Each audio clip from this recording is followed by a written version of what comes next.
था कि आकाश तत्व कितनी देर चलता है। तो जैसे सूर्य तत्व आकाश तत्व है तो ये हमारे 4 मिनट चलेगा। वायु तत्व 8 मिनट, अग्नि तत्व 12 मिनट, जल तत्व चलता है 16 मिनट, और पृथ्वी तत्व 20 मिनट। इस तरह से ये समय ड्यूरेशन है। इसी तरह अपन ने अंगुल का भी देखा था। आकाश तत्व है तो 1 अंगुल, अग्नि तत्व है तो 4 अंगुल, और वायु तत्व है तो 8 अंगुल, और पृथ्वी तत्व है तो 12 अंगुल, और जल तत्व है तो 16 अंगुल। और इनके पृथ्वी तत्व के बारे में आज हम ज्यादा बात करेंगे, क्योंकि जब हमें पता है कि पृथ्वी तत्व और जल तत्व दो तत्व ऐसे हैं। मेरे ख्याल से ये टाइम तो नोट कर लिया होगा इस सभी ने। हाँ ना दिनेश जी, चाहे तो भले आप हटा दें, कोई दिक्कत नहीं है। और मैं ये बताना चाहूंगा कि जैसे पृथ्वी तत्व, जब यदि इतना टाइम अपना चल रहा है और हमें सबको मालूम है कि पृथ्वी तत्व में सारे अच्छे काम किए जा सकते हैं और उसमें किए जाने वाले काम के सबके बहुत अच्छे रिजल्ट्स मिलते हैं। इसी तरह जल तत्व के तो अब ये पर्टिकुलर टाइम है हमारे पास कि 20 20 मिनट का पृथ्वी तत्व है, तो इसको कैसे बढ़ाया जाए। यदि हम भाई मान लो दिन में आया, ये तो दिन में टोटल 24 बार श्वास बदलेगी। एक बार आएगा सूर्य स्वर में, एक बार आएगा पृथ्वी में, चंद्र स्वर में। तो इसी तरह जब ये चलते रहेंगे, एक बार इसमें आ गया, एक बार इसमें आ गया, फिर वापस अल्टरनेटिव यही प्रोसीजर बार बार हर घंटे में। यदि रेगुलर जो प्रकृति ने हमें दिया है उसके अनुसार तो एक एक घंटे में श्वास अपनी बदलेगी, तब वापस वो रिपीट होगा। अब ऐसे में मान लो कई बार बीच में ऐसा टाइम आ जाता है कि हमें नहीं यार पृथ्वी तत्व की मुझे जरूरत है, तो पृथ्वी तत्व की उपयोगिता हमारे लिए बहुत बढ़ जाती है। और उसको कैसे अपने को साधना चाहिए, शरीर में इसका स्थान जंगा होता है। अब बात करें, एक और चीज आप लोग सभी नोट कर लें। अभी जैसे कृष्ण पक्ष चालू हुआ है, तो कृष्ण पक्ष में प्रथम प्रथम तिथि, द्वितीय तिथि और तृतीय तिथि आज थी।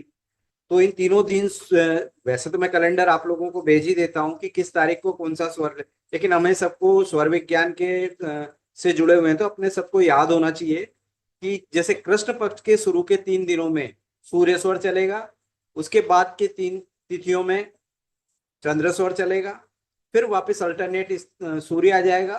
फिर 3 3 दिन के हिसाब से इस तरह से बदलते रहते हैं। और पूर्णिमा वाला शुक्ल पक्ष आता है, उस समय शुरू के 3 दिन में हमारा चंद्र स्वर चलेगा। फिर उसके बाद की तिथियों में 4 5 6 वाली तिथियों में सूर्य स्वर आ जाएगा। तो आपको ये बात भी माइंड में रखनी है कि ताकि याद तो रहना चाहिए। तो मैं कैलेंडर तो आपको भेज दूंगा, टाइम टू टाइम आपको कैलेंडर मिल ही जाएगा। अब स्वरों में तत्वों की पहचान हम लोगों ने कई तरह से की थी। और अब उसमें पृथ्वी तत्व हमारे शरीर में कहाँ एग्जिस्ट करता है।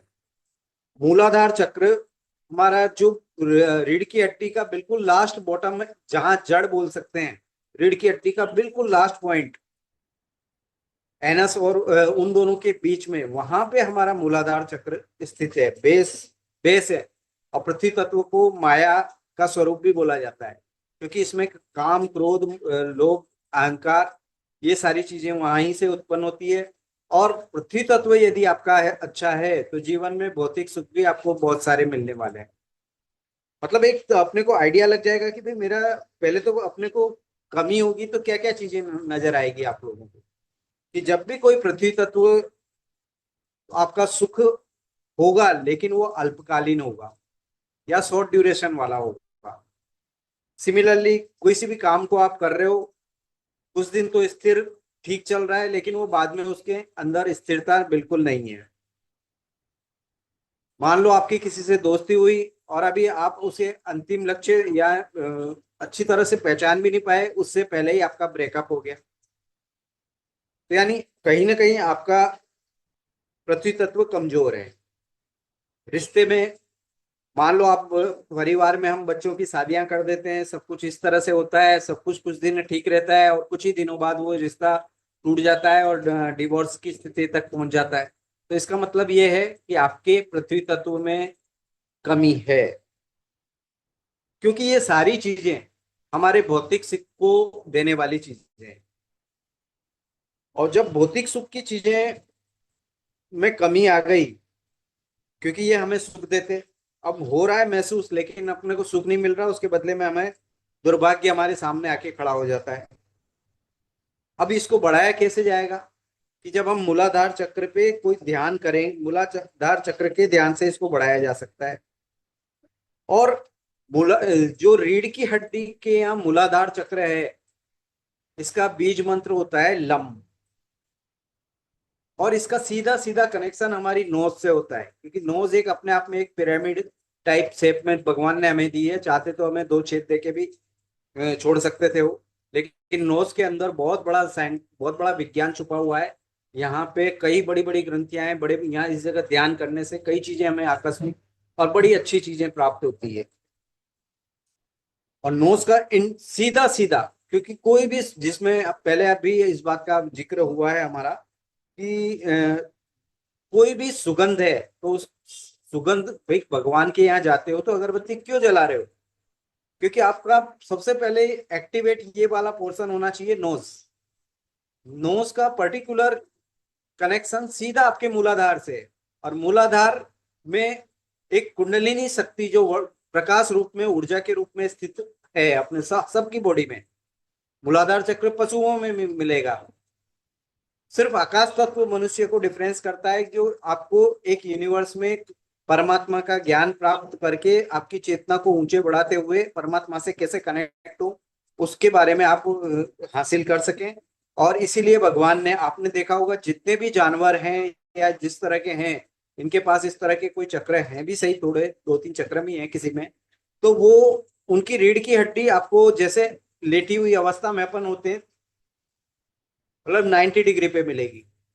जबकि मनुष्य की उन्होंने, क्योंकि वो ऊर्ध्वमुख उसकी ऊर्जा को विकास कर सके, इसलिए उन्होंने सिर्फ, और इसीलिए जानवरों को हमारा हमेशा कहा जाता है कि भोग योनि, उनके पास उस लेवल का ज्ञान नहीं होता कि वो अध्यात्म को प्राप्त करके बहुत उच्च अवस्था को प्राप्त कर सके। उनको अधिकार दिया गया है सिर्फ भोग योनि। कुछ सेंसेस उनको अच्छे दिए गए हैं, स्मेल का सेंसेस, ऑडिबल सेंसेस बहुत अच्छे होते हैं।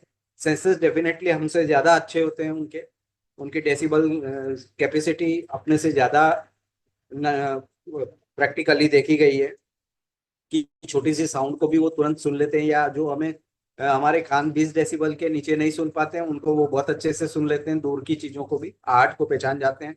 जैसे भूकंप वगैरह में भी कई देशों में आने वाले होते हैं, तो उनके वहाँ के पशु पक्षियों का एबनॉर्मल व्यवहार होता है, बिहेवियर। तो एक बहुत अच्छी चीज ये पाई गई है, मनुष्य को अपनी बुद्धि और मन जो दिया गया है वो खुद की चेतना को ऊपर उठाने के लिए दिया गया है, कि ताकि आप यूनिवर्स में परमात्मा से कैसे कांटेक्ट करें। आपके सबके अंदर आत्मा स्थित है। मतलब हम चाहें तो श्वास एक ऐसी चीज है भगवान ने, कि जब हम 12 अंगुल श्वास को अंदर लेते हैं तो हमारे अंदर वो जब जाती है, या 10 अंगुल श्वास को लेते हैं और 12 अंगुल तक अंदर जाती है, और फिर प्राण तत्व अपने नीचे तक जाता है। बाकी जो ऑक्सीजन जो बोलते हैं वो तो सिर्फ 12 अंगुल तक ही जाएगी। तो जब वो श्वास के अंदर गई और प्राण तत्व ने पर्टिकुलर स्थान तक गया, जो क्योंकि, और वो लेके कौन जाएगा? आपका तत्व वाला जो भाग है। मान लो चंद्रस्वर चल रहा है, उसमें पृथ्वी तत्व चल रहा है, तो वो पृथ्वी तत्व के पास, मूलाधार के पास ले जाएगा उस श्वास के बचे हुए प्राण तत्वों को, ताकि आपके कर्मा को अलाइन कर सके वो, कि आपको कौन सा रिजल्ट उसको देना है, अच्छा या बुरा। वो डिपेंड करता है आपके हॉरोस्कोप पे भी। फिर हॉरोस्कोप में यदि नेगेटिव लिखा हुआ है, तो आपको यदि स्वर विज्ञान का ज्ञान है तो आप उसके दुर्भाग्य को टाल सकते हो, उन कामों को नहीं करके। अब आपको ये पता है कि पृथ्वी तत्व, आगे हम सीख चुके हैं कि कौन से काम हमें करने चाहिए पृथ्वी तत्व में, कौन किस तरह के नहीं करने चाहिए। फिर भी किसी को कोई डाउट हो तो वो अलग से मुझे पूछ सकते हैं। अब यहाँ पे क्या है, मूलाधार चक्र में एक स्क्वायर, जो मैंने बताया था कि आपको मिरर पे आप फ्लैश करोगे सांस को थोड़ा सा जोर से, तो एक स्क्वायर बनता है। तो बेसिकली ये एक गोल्डन कलर का होता है स्क्वायर। गोल्डन, इसका कलर गोल्डन होता है। और ये लगभग 20 मिनट के लगभग चलेगा। और इसका यंत्र और सुगंध इसका मेन टूल्स होता है। अब जो भी हम कोई भी टेस्ट करने से पहले हम नाक से स्मेल करते हैं कि यार खुशबू तो इसकी अच्छी है, इसका मतलब खाना अच्छा होगा। या बारिश के समय पहली जब बारिश गिरती है तो एक स्मेल अलग से ही महसूस होती है। उसको पहचान के हमें कई लोगों को अच्छी भी लगती है और बहुत लोगों को नहीं, ज्यादातर लोगों को अच्छी लगती है। तो वो एक लगता है कि यार बारिश आ गई, सिर्फ उस खुशबू को लिया आपने, लेकिन आपको अंदाजा हो गया कि यार बाहर बारिश आ गई। तो कहने का मतलब पृथ्वी तत्व का काम है, ये एक सेंसेस देता है आपकी स्मेल का। मैंने कई बच्चों को मिड ब्रेन भी सिखाया, तो वो स्मेल करके कलर आइडेंटिफिकेशन कर लेते थे थर्ड आई पे। उनको स्मेल से कलर दिख जाता था यहाँ पे थर्ड आई पे। तो इसमें मुख्य रूप से तो ये है कि जब हम पृथ्वी तत्व को हमें बढ़ाना है, तो पहले इसके लिए तो हमें मजबूत करना पड़ेगा पृथ्वी तत्व को। और पृथ्वी तत्व को मजबूत करने के लिए उसमें सबसे पहले एक चीज देखने की ये है कि पृथ्वी तत्व को बीज मंत्र है लम। आपको एक तो अपने मूलाधार पे लम बोल के एक फ्रिक्वेंसी को महसूस करना है, मानसिक रूप से बोल के नहीं करना है। आप रीढ़ की हड्डी को बिल्कुल स्ट्रेट रखें। आप एक बार बैठ के देखें, अपने आप को बिल्कुल स्ट्रेट रखें। और जब आप सीधे बैठे तो आंख बंद, थोड़ी सी आधी आंख खुली हुई आधी आंख बंद, और गहरी सांस जैसे वहां जा रही है और आपको महसूस करा के आपको लम का चांट करना है। आप जब बार बार लम का चांट करना चालू कर देंगे तो धीरे धीरे 15 दिन या हो सकता है किसी को 1 महीना भी लग जाए, लेकिन आपके अंदर वो पृथ्वी तत्व की मौजूदगी बढ़ जाएगी। जो जो मैंने नेगेटिव फैक्टर बताए थे कि भाई लोगों में के रिश्ते टूट जाना या स्थिरता नहीं होना, वो चीजें सब सुधरना चालू हो जाएगी सिर्फ 1 महीने में। बस आपको जरूरत है कि जो 24 घंटे हमारे सांस चल रही है, इसमें कम से कम आपको 4 बार आपको नोटिस करना है। स्वर तो आप पहचान लोगे कि सूर्य स्वर चल रहा है, चंद्र स्वर पे चल रहा है, लेकिन तत्वों को आपको पहचानने की प्रैक्टिस करनी है। ज्यादा नहीं, हर 2 घंटे के फ्रीक्वेंसी या 3 घंटे के अंतर पे आप अपने आप में तत्वों को पहचानने के लिए अवेयरनेस अपने अंदर लेके आए। चाहे घर पे हैं तो फिंगर से टेस्ट कर सकते हैं, मिरर से चेक कर सकते हैं, या आपके आचार विचार किस तरह के चल रहे हैं, स्वाद से आप चेक कर सकते हैं कि स्वाद में हमें मीठा खाने का मन कर रहा है या तीखा खाने का मन कर रहा है। मैं ऑलरेडी प्रीवियस वीडियो में डिस्कस कर चुका हूँ कि भाई आपका मीठा खाओगे, मीठा खाने का इच्छा हो रहा है मतलब पृथ्वी तत्व चल रहा है। अग्नि तत्व है तो आपको बिल्कुल स्पाइसी का मूड होगा कि यार स्पाइसी जैसे कुछ मिल जाए खाने को। या इसी तरह से दूसरे तत्वों का, वायु तत्व का है, अग्नि जल तत्व का है, किस तरह का आपको टेस्ट का लग रही इच्छा हो रही है, मन कर रहा है आपका।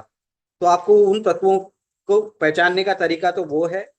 साथ में एक और तरीका मैं बताता हूं, जैसे पृथ्वी तत्व चलेगा तो हवा सिर्फ नाक के बीच में से निकलेगी, साइड की वॉल को कहीं टच नहीं करेगी, आएगी और 45 डिग्री आगे निकल जाएगी। 45 डिग्री से थोड़ी आगे आएगी। जब भी पृथ्वी तत्व आग चेक करें तो सीधे बिल्कुल मत करना, चेस्ट के लगा के मत करना, थोड़ा आगे हाथ को रखना, क्योंकि वो आती है 45 डिग्री के लगभग इस तरह से, और वो टर्न होके फिर बाहर सीधी निकल जाएगी।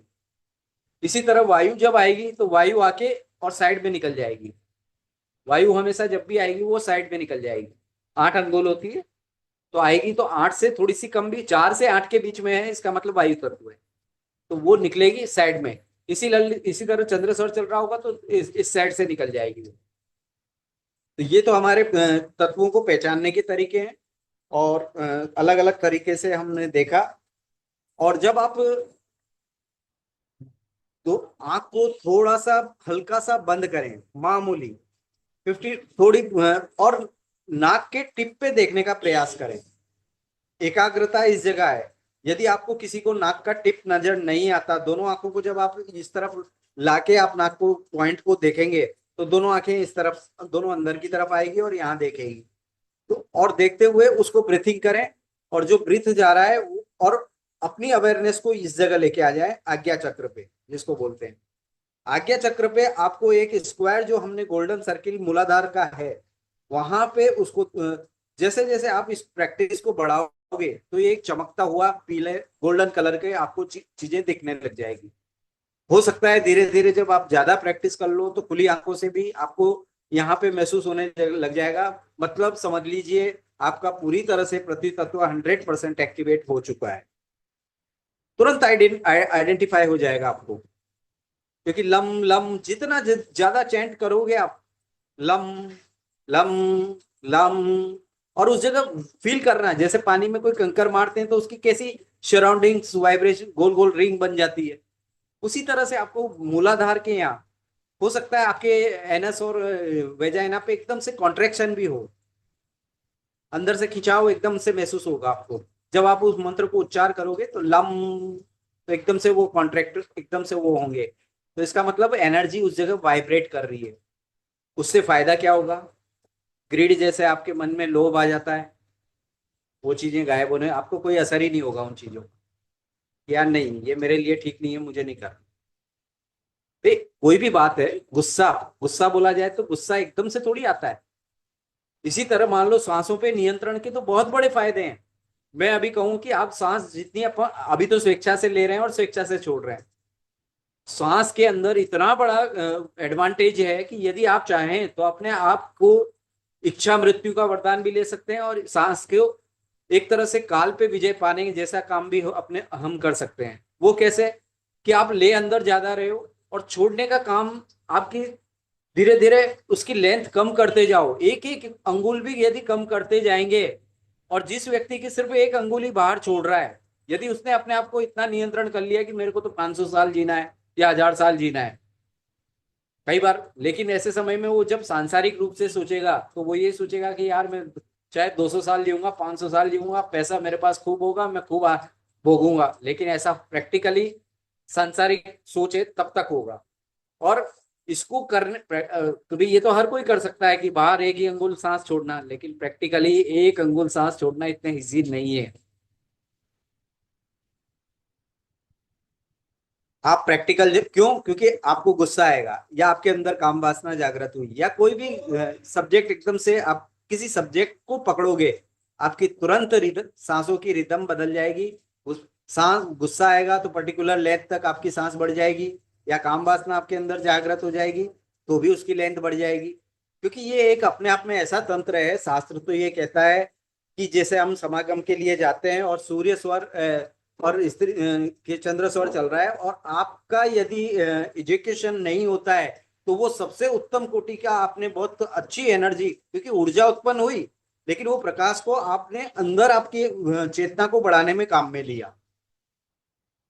लेकिन वो कब होगा? जब सांसों पे नियंत्रण करना हम सीख चुके होंगे। क्योंकि सांसों की गति बिगड़ेगी तो फिर सब कुछ खत्म, फिर कुछ नहीं बचता। फिर तो भौतिक जैसे जीवन जी रहे हैं वैसे ही चलता रहेगा। तो सांसों का नियंत्रण हमारे लिए बहुत जरूरी है। और सांसों की रिदम नहीं यदि नहीं बिगड़ेगी, इस ऊर्जा को डोनेट करें, इसको व्यय न करें।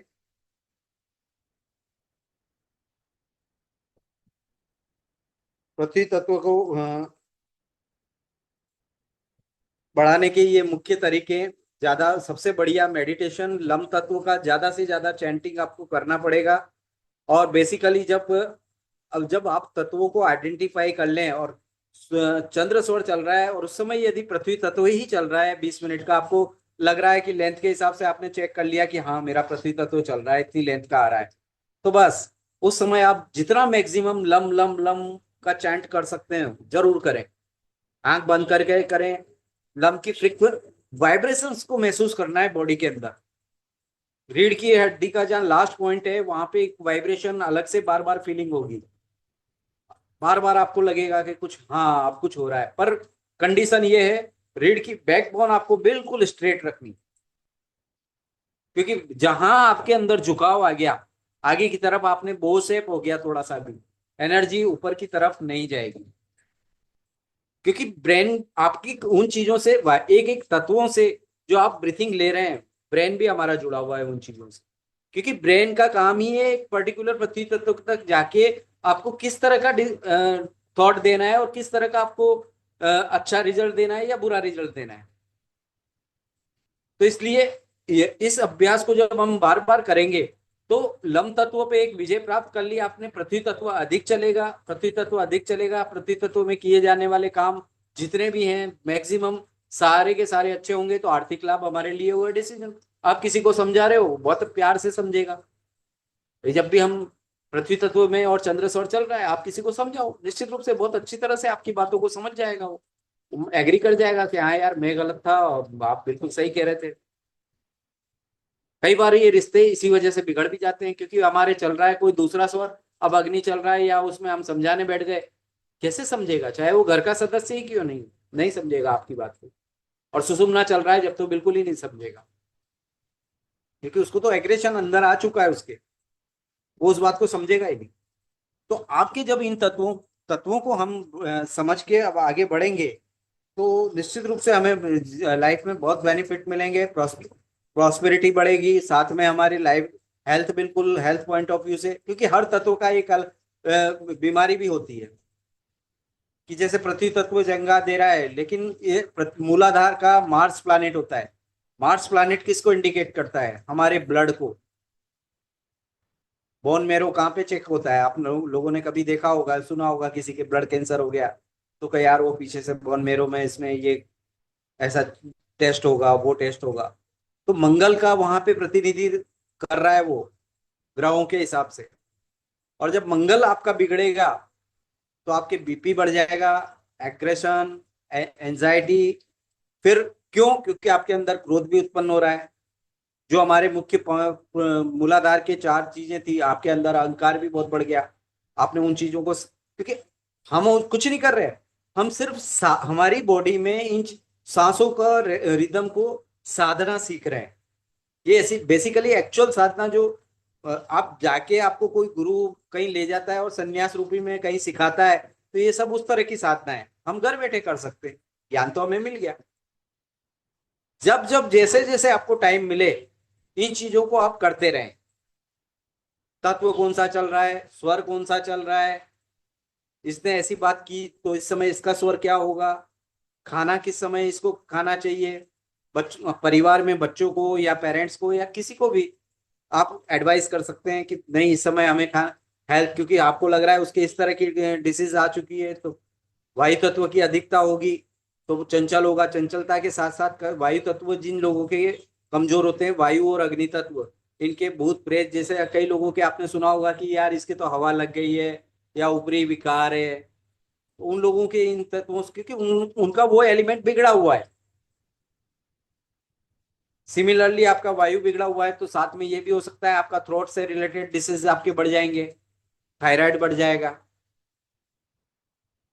तो इस तरह से, क्योंकि इनमें सबसे ज्यादा मजबूत तो है प्राण तत्व, प्राण तत्व ही कमांड करता है, इन पांचों को कंट्रोल करता है। जो भी हमारे ये पांच तत्व जो आए हैं, पृथ्वी जल अग्नि वायु आकाश, कि टोटल चलाता प्राण तत्व है। तो मैं समझता हूँ आज का इस टॉपिक में भी, अभी मेरे ख्याल से इस मेडिटेशन में छोटा सा मेडिटेशन है, ज्यादा नहीं, आपको जब जब भी समय मिले, इवन मैं तो कह रहा हूँ कोई सा भी आपका उस समय अग्नि चल रहा हो, वायु चल रहा हो, कुछ भी हो, आप अपने आप को, यदि चंद्रस्वर चल रहा है तो आंख बंद करके थोड़ी सी देर बैठ जाएं और रीढ़ की हड्डी बिल्कुल सीधे रखें, और डायरेक्ट अर्थ पे मत बैठना, किसी वुलन आसन को काम में ले लें। क्लोथ को भी मत लेना, क्योंकि क्लोथ को करने से थोड़ा क्या कहते हैं कि फाइनेंशियली लॉस होते हैं कई बार, प्रैक्टिकली ये ठीक नहीं होता, तो वुलन वाली चीजें लेना। तो उसमें जब बैठ के आप उसको करेंगे, आपके अंदर एनर्जी, और थोड़ा सा बाएं हाथ को नीचे और दाएं हाथ को ऊपर, इसको लोग भैरव मुद्रा भी कहते हैं। तो आपकी एनर्जी आपके सराउंडिंग्स में ही रहेगी, आपकी एनर्जी बाहर कहीं नहीं जाएगी, क्योंकि हमारे तीन सोर्स ऐसे हैं। एक आंख, आप लगा, सबसे ज्यादा ड्रेन इन्हीं तीन चीजों से होती है, एक आंखों से, एक हाथों से, दोनों हथेलियों से, और तीसरी हमारे पैरों की उंगलियों से। जब भी कोई आपके चरण, इसीलिए आपने देखा होगा कई योग के गुरु होते हैं, वो चरण स्पर्श के लिए मना कर देते हैं, वो छूने ही नहीं देंगे आपको पैर कभी, क्योंकि वो एनर्जी बड़ी मुश्किल से उनके तपोबल से उन्होंने इकट्ठी की है, और उसको वो ड्रेन हर कहीं नहीं करना देना चाहेंगे। और मैक्सिमम इसी मुद्रा में वो बैठना पसंद करेंगे, ताकि जब आप घुटने को मोड़ लेते हो तो उसका ड्रेन बंद हो जाता है। चाहे आप सुखासन में बैठें, सुखासन का मतलब जिस सिंपल बैठते हैं, रीढ़ की हड्डी सीधी और सुखासन में आप बैठ गए, तो अब वो एनर्जी पैरों से ड्रेन नहीं होगी। सिमिलरली जब आप हाथों को इस तरह से कर लेंगे तो आपके हाथों भी से भी ड्रेन नहीं होगी, और जब आंखों को बंद बाहर कर लेंगे तो आंखों से भी आपकी एनर्जी ड्रेन होना बंद हो जाएगी। तो जो कुछ एनर्जी मिलेगी आपके अंदर ही मिलने वाली है सब कुछ, और आपके सकारात्मक काम के लिए ही बढ़ेगी वो।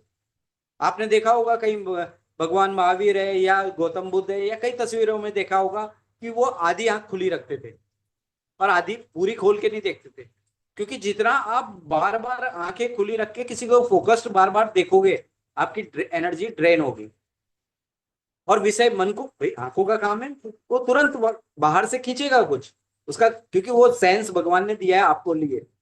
तो वो लोग हमेशा इस तरह से देखते हैं कि मुश्किल से 4-6 फीट की दूरी तक के चीजों को देखा जा सके, ताकि विषय, आपका मन उन विषय से जुड़े नहीं।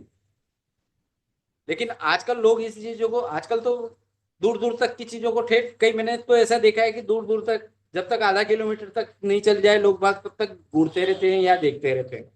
तो बेसिकली वो एनर्जी को ड्रेन कर रहे हैं, कुछ भी नहीं कर रहे हैं। भाई कमाने का साधन तो आपके पास है नहीं, प्राण ऊर्जा किन चीजों से मिल रही है? 30% मिल रही है मुंह से, और इन दो के 10% इससे, 10% इस नाक से, और 10%, 30%, 70% अपने पास यूनिवर्स ने रखी है।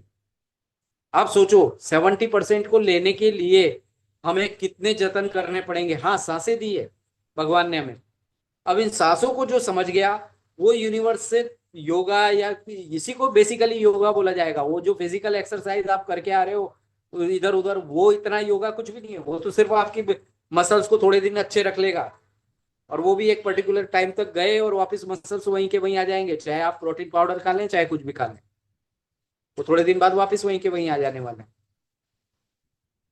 तो एक्चुअली योग, क्योंकि चित्त वृत्ति निरोध का नाम ही योग है। पतंजलि की डेफिनेशन को आप पढ़ेंगे कभी तो उसमें साफ बोला गया है, योगश्च वृत्ति चित्त वृत्ति निरोध। तो मतलब जो चित्त वृत्ति का निरोध कर सके, आपके चित्त में क्या चल रहा है। क्योंकि कई बार चित्त आपका गलत जगह जुड़ रहा है, और आप भले योग कर रहे हैं लेकिन आपका साला पास वाला मेरे बिल्कुल 1 फीट इससे कहा था दूर खड़ा हो जा, ये वो योग नहीं है। आपका मेंटल ही कहीं, या इसका नंबर पहले ले लिया, मेरे को तो वहां जाना भी है, मेरा टाइम तो मेरा था। तो आप सोचो, मानसिक वैचारिक रूप से जब आप सही चीजें सही करने लग जाते हो, तो एक्चुअल योग वो है। वो तो एक फिटनेस सेंटर है, वो योगा सेंटर नहीं है, वो सिर्फ फिटनेस सेंटर है। आप फिजिकल हेल्थ के लिए आप जाए, ताकि, क्योंकि आप घर में अपने पास इतना समय भी नहीं होता कि हम उन चीजों को, एक्सरसाइजों को सिंपल घर पे कर सकें। ठीक है, चाहे करें अच्छी बात है, लेकिन श्वासों के नियंत्रण वाली एक्सरसाइज बहुत जरूरी है, बहुत जरूरी है, और सभी को करनी चाहिए। और मैं देख रहा हूँ शायद समय अब हमारे पास काफी कम रहता जा रहा है, कुछ ही समय बचा है। तो मैं चाहूंगा कि आज के सेशन में यदि किसी की कोई जिज्ञासा हो, किसी तरह के कोई प्रश्न पूछने की, तो निश्चित रूप से पूछ सकते हैं।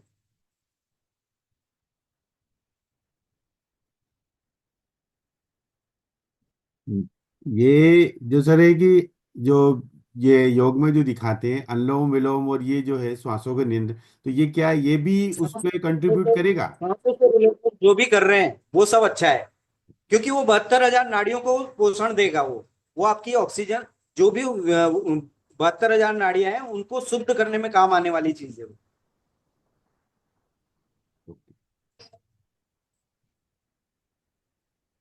मैं फिजिकल एक्सरसाइज की बात कर रहा हूँ। जनरली जो हाँ। फिजिकल फिटनेस को अपन करते हैं वहां तक थोड़ा बहुत ठीक है, बॉडी के लिए अच्छी है। लेकिन उससे ज्यादा जरूरी ये असली योग ये है कि आप सांसों को साधना सीखें, आपके तत्वों को पहचानना सीखें, किस समय मुझे कौन सा काम। आप योग करने तो चले गए, अभी चंद्र स्वर चल रहा है, आप योग कर रहे हो, थोड़ी सी देर में थकने वाले हो, बहुत जल्दी थक जाओगे। आप वहां से आते ही कहने वाले हो यार मैं तो बहुत बुरी तरह थक गया है। जबकि आपको करना चाहिए था योग किस में? सूर्य स्वर में। वो तो सूर्य स्वर का काम है, ऊर्जा वाला काम जितना भी है वो सूर्य स्वर के। तो ये हर जगह अपना स्वर विज्ञान तो बहुत काम आने वाली चीज है, बशर्ते इस शास्त्र को धीरे धीरे हमारे ऐसा विलुप्त कर दिया गया, क्योंकि इंडिया के पास यही सब कल्चर ऐसा था जो मजबूती से पूरी दुनिया के सामने एक मजबूत, ये लोग सिर्फ स्वर के आधार पे भविष्यवक्ता के रूप में बोल देते थे कि तेरा काम होगा या नहीं होगा, जा। कोई आदमी किसी के पास पूछने आता था स्वर विज्ञान से, उसने चेक किया अपना कि मेरे इस समय ये, और ये आके मेरे लेफ्ट में बैठा है या राइट में बैठा है, बस उसी से डिसीजन देते थे, नहीं होगा तुम्हारा काम, जाओ। तो हमारा विज्ञान तो बहुत, सनातन का विज्ञान बहुत बड़ा विज्ञान है, और कई ग्रंथों ने, जैन ग्रंथ ने इस पे बहुत रिसर्च की है। उनको मैं मानता हूं कि वास्तव में उन लोगों ने बहुत इस पे अध्ययन किया है।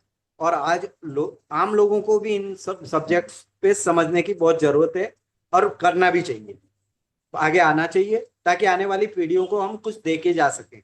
ये पैसा मकान ये तो सब दे के हर कोई चल जाता है, लेकिन उसके बाद भी हर आदमी को जब भी मिलोगे आप, एक ही बात आएगी सामने कि यार स्ट्रगल आगे वाली पीढ़ी ने भी किया था, उसके बाद वाली पीढ़ी भी कर रही है, आप और हम भी कर रहे हैं, और उसके बाद वाली भी करेगी।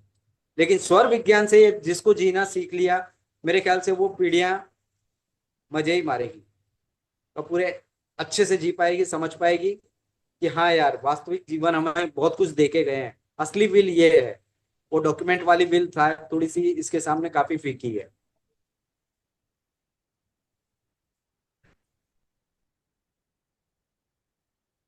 ऑलमोस्ट एक आध मिनट बचा है। कोई किसी व्हाट्सएप करके भी पूछ सकते हैं, कॉल करके भी आप मुझसे पूछ सकते हैं, जो भी आपके मन में कोई प्रश्न आते हैं, मन में डाउट मत रखना, क्योंकि हम सिर्फ सीखने आए हैं, और सीखने में कोई एज नहीं होती। हर समय मैं भी बच्चा हूँ आज भी, आप लोगों भी इस तरह से अपने आप को ये मत सोचना है कि यार ये क्या सोचेगा, वो क्या सोचेगा। मन में एक भी प्रश्न उठता है, निश्चित रूप से पूछना चाहिए, क्योंकि सीखने में बहुत बड़ा आनंद है, उसी से अपना विकास होगा, वही असली विकास है, अपना चेतना का विकास है।